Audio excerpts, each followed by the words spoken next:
Alors c'est un film italien, je serais même tenté de dire c'est un film italo-italien, parce qu'il y a beaucoup de gens que vous ne connaissez pas, sauf une comédienne. Valeria Bruni Tedeschi. Ça s'appelle Folle de joie, ça c'est le titre français. Un film de Paolo Virzi. Paolo Virzi, il a réalisé une quinzaine de films, il a 52 ans.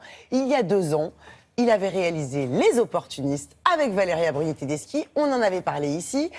Plein de David Di Donatello, donc les Césars italiens. Et oui, c'était bien. Le film nous immisçait dans le quotidien d'une grande famille italienne, riches industriels, obnubilés par l'argent et les apparences. Cette fois-ci, avec Folle de joie, il nous fait suivre les aventures de deux femmes qui s'échappent de la maison psychiatrique dans laquelle elles séjournent en Toscane. Ces deux-là sont un peu folles, elles sont dans une maison. Alors d'un côté, on a Valeria Bruni Tedeschi, elle désopilante, je dois dire, dans son rôle d'aristocrate fantasque, mythomane, survoltée, elle est montée sur pile, elle a l'impression que tous les hommes sont fous d'elle.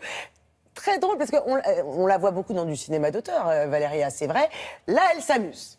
Et la charmante Michaela Ramazzotti, jolie brunette que vous voyez là, qui est accessoirement la femme du réalisateur, qu'on ne connaît pas bien nous, mais qui tourne beaucoup là-bas, qui elle est fragile, introvertie et qui est en pleine dépression nerveuse. Un jour, elle s'enfuit sans argent, avec leurs idées folles à bord d'une voiture. Dans le vrai monde, et alors après, dans la vraie vie. C'est Thelma et Louise C'est Thelma et Louise. Ah ouais, Thelma et Louise, mais sur les routes vallonnées de la Toscane, elle rencontre des garçons, elle renoue avec leur passé. Franchement, c'est très très drôle, même s'il y a toujours un petit peu de mélancolie, puisque ces femmes-là sont cabossées par la vie.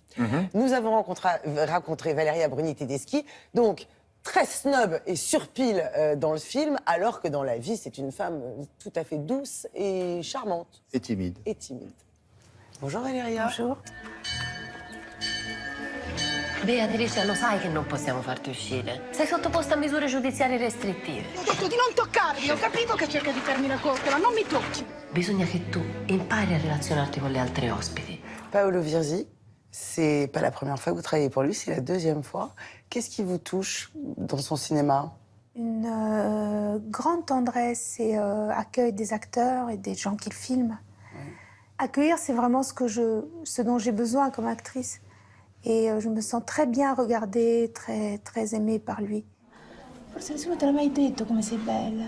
Peccato che ti sei deturpata con tutti questi tatuaggi orribili, volgari. Non so come ti è saltato in mente, guarda. Ti sei rovinata. Te che cosa vuoi da me? Ma niente, mi stai simpatica. Te no, va bene.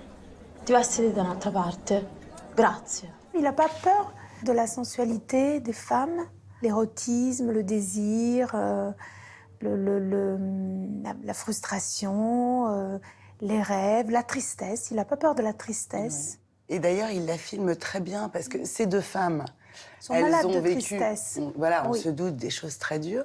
Et pourtant, c'est un film très joyeux. Et c'est même un film qui fait du bien. Oui, je pense, oui. J'ai l'impression que les gens sortent le cœur ouvert. C'est deux femmes qui sont très mélancoliques, qui ont vraiment une douleur assez sans fond. Et qui sont, en tout cas mon personnage, qui est obligé de chercher la joie pour pas mourir. Donc c'est la joie à tout prix. Est-ce que vous avez eu des influences particulières ou pas?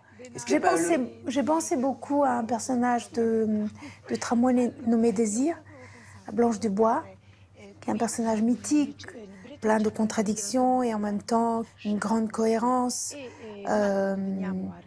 Voilà, c'est un personnage légendaire pour une actrice. Allora, noi adesso lo andiamo a prendere, poi lo portiamo, lo riportiamo subito e intanto la prego riferisca i nostri più vivi complimenti allo chef che veramente non ci delude mai, è fantastico, è bravissimo musicista. Et Valeria, vous qui tournez beaucoup en France et puis aussi en Italie, c'est vrai, est-ce que vous avez noté une différence particulière entre ces deux cinémas?